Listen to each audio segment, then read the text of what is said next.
नमस्कार गाइजहरु, दक्षिणकाली माताले त हामीलाई रक्षा गर्लान्, तर यहाँका व्यवस्थापकले हामीलाई रक्षा गर्ने छैन। ल हेर्नुस्, यहाँनिर 50 रुपैयाँ उठाएको रसिद हेर्नुस् है त।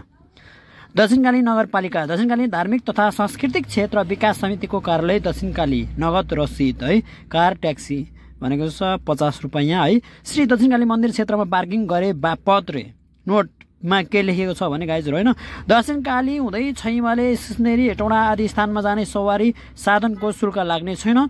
साथै यो रसिद केवल पार्किङ दस्तुर हो। पार्किङ गरेको स्थानमा सवारी साधन हराएमा हानि नोक्सान भएमा कार्यालय जवाफदेही हुने छैन। आफ्नो सवारी साधनको सुरक्षा आफै गर्नु होला रे।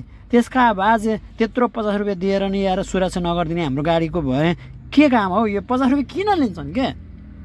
पार्किङ भनेको सुरक्षितको लागि होइन र भने यार। बनाउन नि उल्लु बनाउँछ हौ गाइजहरु, नसक्ने यार नसक्ने। यो केपीओले शेरे प्रचण्डको चोर कार्यकर्ताहरू है जताततै छ हौ गाइजहरु। गाह्रो छ गाह्रो,